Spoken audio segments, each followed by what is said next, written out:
ఓం మహాగణాధిపతయే నమః. ఓం గురుభ్యో నమః. ఓం శ్రీమాత్రే నమః.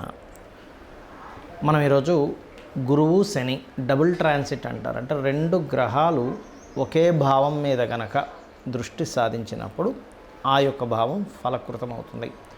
మనం చూడండి, చాలా అంశాలు, గృహం కట్టుకోవాలనుకుంటాం, విద్య పూర్తి చేసుకోవాలనుకుంటాం, కొన్ని బ్యాక్లాగ్స్ మిగిలిపోతుంటాయి. వివాహం కానివ్వండి, ఉద్యోగం కానివ్వండి, వ్యాపారం కానివ్వండి, ఒక స్థలం కొనుక్కోవడం కానివ్వండి, ఇలాగ అనేకమైనటువంటి అంశాలు.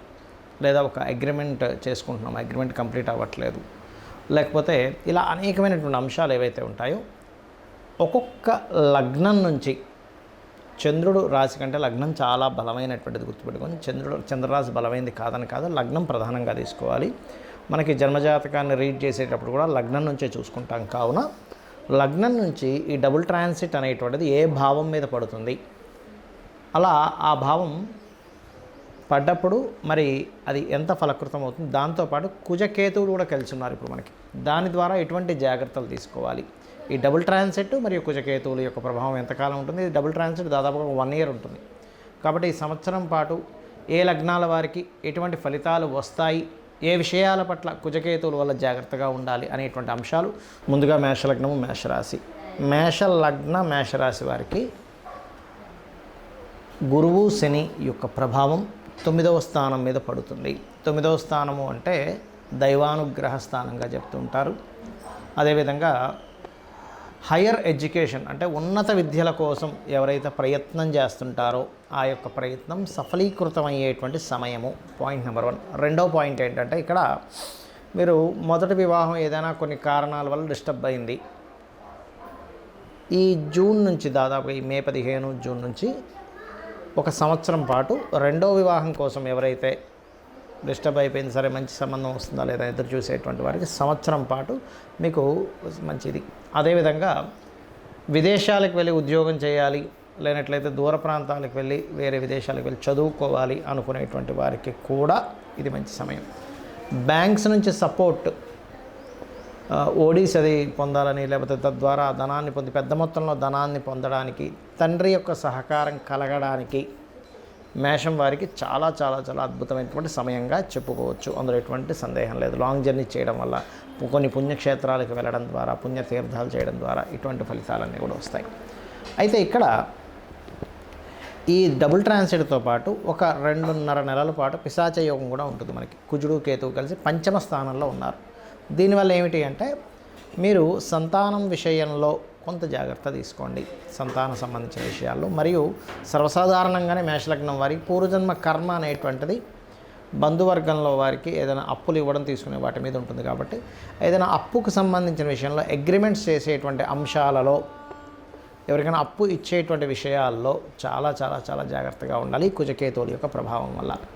మరి ఇక్కడ మీరు చేయవలసినటువంటి రెమెడీ ఏమిటి అని చెప్పి చూసుకున్నట్లయితే, ఇక్కడ ప్రధానంగా మీరు నవగ్రహాలలో కుజ కేతు గ్రహాల దగ్గర దీపారాధన చేయడము, సూర్య భగవానుని నిత్యము పూజించడము, సూర్యుడిని చూస్తూ గణపతిని మరియు స్కందుని ఆ సూర్య భగవానుల్లోనే దర్శించుకుంటూ చేసినట్లయితే మీకు ఎటువంటి ఇబ్బంది కలగకుండా ఉంటుంది. దాంతోపాటు పంచమ స్థానంలో కుజకేతువులైనందుకు కొన్ని నిర్ణయాలు తీసుకునేటప్పుడు, అందులో ముఖ్యంగా IUI IVF చేయించుకునేటువంటి వారు మరింత జాగ్రత్తగా ఉండాలి.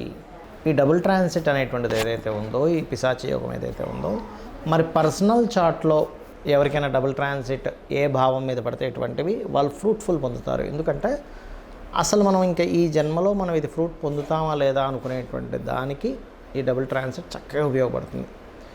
దీన్ని గురుకర్మ యోగము అని కూడా ఉంటారు జన్మజాతకంలో. అంటే శని గురువులు, కర్మ అంటే శని, జీవుడు గురువు, కారకుడు గురువు. దీనివల్ల ఎవరికైనా ఈ కాంబినేషన్ పర్సనల్ చార్ట్లో ఉన్నట్లయితే వాళ్ళు టీచింగ్స్ లైన్స్లోకి వెళ్ళడానికి, అకౌంటింగ్ రంగాల్లోకి వెళ్ళడానికి, మరియు ధర్మబద్ధంగా జీవితం సాగించడానికి, ధర్మానికి వ్యతిరేకంగా ఉండాలంటే వాళ్ళకి ఎక్కడా కూడా మనసు ఒప్పుకోదు ఈ గురుకర్మ యోగం ఉన్నటువంటి వారికి. దాంతోపాటు కేతు సంబంధం వచ్చిందనుకోండి, ఉదాహరణకి వాళ్ళకి గురుకర్మ యోగా విత్ ఆధ్యాత్మిక యోగం కూడా ఏర్పడుతుంది.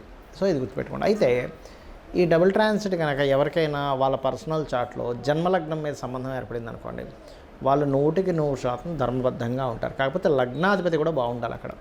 అలా కాదండి, మాకు సెకండ్ హౌస్ కనెక్టివిటీ వచ్చింది ఈ గురుకర్మ యోగం, అలాంటి వాళ్ళు వీళ్ళు ఏంటంటే స్కూల్స్, కాలేజెస్, ముఖ్యంగా 9th హౌస్ బాగుందండి, 4th హౌస్ బాగుంది, ధనయోగం బాగుంది, ఒక మంచి నేను పెద్ద పెద్ద స్కూల్స్ కాలేజ్ పెట్టిన వాళ్ళ జాతకాలు కనుక చూసినట్లయితే వాళ్ళకి గురుకర్మ యోగంతో పాటు మంచి ధనయోగం ఉన్నప్పుడు కొన్ని వందల సెంటర్స్ ఓపెన్ చేయడము, కొన్ని అంటే అసలు ఎవరు ఊహించనంత దీంట్లో ఎడ్యుకేషన్ లైన్లోకి వెళ్ళిపోతారు వాళ్ళు.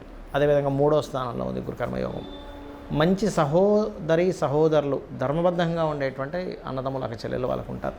4వ స్థానంలో ఏర్పడింది. దాంతోపాటు కుజుడు కూడా బాగున్నాడు అనుకోండి, అప్పుడు వాళ్ళకి ఏంటంటే చక్కగా వీళ్ళు సంస్థలు ఏర్పాటు చేయడానికి మరియు భూమి మూలంగా ధనం సంపాదించడానికి యోగిస్తుంది. 5వ స్థానంలో కనుక గురుకర్మ యోగం ఏర్పడిందండి, అదేవిధంగా పంచమాధిపతి కూడా బాగున్నాడు అన్నప్పుడు చక్కటి సంతానం సరైన సమయంలో ఏర్పడుతూ ఉంటుంది. 6వ స్థానంలో కనుక ఉన్నట్లయితే వీళ్ళు తీసుకున్న అప్పును ధర్మబద్ధంగా తీర్చగలుగుతారు. 7వ స్థానంలో ఉన్నప్పుడు జీవిత భాగస్వామి ధర్మబద్ధంగా ఉండడం. 8వ స్థానంలో ఉన్నప్పుడు వీళ్ళకి ఏమవుతుందంటే పూర్వీకుల ఆస్తులు రావడం.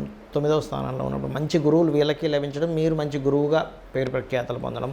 10వ స్థానంలో ఏర్పడినప్పుడు మంచి అంటే ఇక్కడ చూడండి, మనకు ఒక్కోసారి సరైన సమయంలో సరైనటువంటి కంపెనీలో వాళ్ళకి జాబ్స్ రావడం అనేటువంటి జరుగుతుంది. అయితే ఇక్కడ ఏంటంటే దశమాధిపతి కూడా బాగుండాలి. అదేవిధంగా ఏకాదశ స్థానంలో ఏర్పడినప్పుడు వ్యాపారాన్ని ధర్మబద్ధంగా చేస్తారు. 12వ స్థానంలో ఏర్పడినప్పుడు గురుకర్మ యోగం. వీళ్ళు ఎక్కడా కూడా అంటే వీళ్ళ యొక్క వివాహ జీవితాన్ని ధర్మబద్ధంగా గడపడానికే చూస్తారు.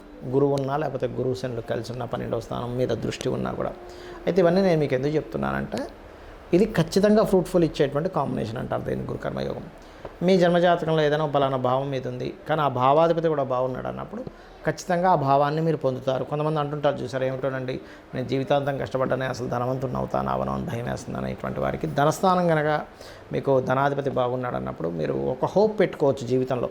ఎస్, నేను ఖచ్చితంగా ఏదో రోజు కేఎఫ్సి అధినేత చూడండి, ఆయన 70వ ఏట 65-70వ ఏట ఆయన మొత్తం ఆయన యొక్క సామ్రాజ్యాన్ని విస్తరించగలిగాడు. అంటే ఏంటంటే ప్రతి వ్యక్తికి కూడా వాళ్ళ యొక్క జాతక చక్రంలో ఒక గొప్ప యోగం, ఇలాంటి డబుల్ ట్రాన్సిట్ యోగం ఉన్నప్పుడు ఖచ్చితంగా వాళ్ళకి ఒక మంచి లైఫ్ అనేటువంటిది ఉంటుంది. చాలామంది ఏంటంటే ఇవన్నీ వదిలిపెట్టేసి కేవలం ఏలినాటి శని వల్ల ఇబ్బంది పడుతున్నాను, కాల్సర్ప యోగం వల్ల ఇబ్బంది పడుతున్నాను అని బాధపడుతూ ఉంటారు. ఒకటి గుర్తుపెట్టుకోండి, మీ పర్సనల్ చార్ట్లో అసలు ఏ మహాదశ నడుస్తుంది, ఇది కేవలం తాత్కాలికమే. కొన్నిసార్లు కొన్ని మహాదశలు 5-6 ఏళ్ళు ఉన్నప్పుడు ఇంకా బ్యాలెన్స్ ఉన్నప్పుడు 5-6 ఏళ్ళ తర్వాత మీకు బాగుంటుంది. ఒక్కోసారి కొన్నిసార్లు కొన్ని కష్టం కూడా రావడం మంచిగా జరుగుతుంటుంది. అంటే ఎలా అంటే ఆ పర్టికులర్ పీరియడ్లో స్ట్రగుల్ అయినప్పుడు మనిషి చాలా స్ట్రాంగ్ అవుతాడు. ఆ స్ట్రాంగ్ మైండ్, స్ట్రాంగ్గా ఉండేటువంటి విల్ పవర్ వాళ్ళ లైఫ్లో ఒక స్టేజ్కి తీసుకెళ్తుంది. అంటే మీరు ఒక స్టేజ్కి వెళ్ళాలని యోగం ఉన్నప్పుడు చాలామంది ఏమంటుంటారంటే, ఏమండి ఎవరు చూసినా నా జన్మజాతకంలో అద్భుతమైన యోగం ఉంది, చాలా పెద్ద కోటీశ్వరులు అవుతావు అంటున్నారు, కానీ నేను చూస్తే ఇన్ని కష్టాలు పడుతున్నాను ఏమిటిది అంటూ ఉంటారు. నేను ఒకటే చెప్తాను, ఏ కోటీశ్వరుడైనా ఎంత పెద్ద బిజినెస్ మ్యాన్ అయినా ఒకప్పుడు కష్టపడ్డ వ్యక్తే. ఆ కష్టపడ్డాడు కాబట్టే, సఫర్ అయ్యాడు కాబట్టే అంత స్ట్రాంగ్ అవుతాడు. మిమ్మల్ని స్ట్రాంగ్ చేయాలంటే ఫస్ట్ గ్రహం ఒక కష్టాన్ని ఇస్తుంది, గుర్తుపెట్టుకోండి. కష్టం ఇవ్వకుండా స్ట్రాంగ్ అవ్వలేరు ఎవరు. మనం మజిల్స్ పెంచాలన్నా మన బాడీకి, మన మజిల్స్కి ఫస్ట్ కష్టాన్ని ఇవ్వాలంటే ఒక పెయిన్ ఇవ్వాలి. పెయిన్ ఇచ్చిన తర్వాతే అది స్ట్రాంగ్ అవుతుంది. సో మీ అందరికీ కూడా చెప్పేది ఒకటే, మీరు ఎటువంటి కష్టాల్లో ఎటువంటి ఇబ్బందుల్లో ఉన్నా, మెయిన్గా ఇవాళ రేపు అప్పులు ఎక్కువగా ఇబ్బంది పడుతున్నారు అప్పుల బాధలతో, కాబట్టి ఓం అపర్ణాయే నమః. ఫైనాన్షియల్ గ్రోత్కి ఓం సంపత్కరీ సమారూఢ సింధుర వ్రజ సేవితాయే నమః అనే మంత్రం. లేదండి నాకు హ్యాపీనెస్ లేదు, బిజినెస్లో ఇంప్రూవ్మెంట్స్ లేవనుకునేటువంటి వారు ఓం ఇంద్రగోప పరిక్షిప్త స్మరతోనాభజంగికాయే నమః. అలా కాదు నాకు మంచి జాబ్ రావట్లేదు అనుకునేటువంటి వారు ఓం మాణిక్య మకుటాకార జానుద్వయ విరాజితాయే నమః అని చేసుకోండి. అన్ని విధాలు మీకు బాగుంటుంది. శ్రీమాత్రే నమః.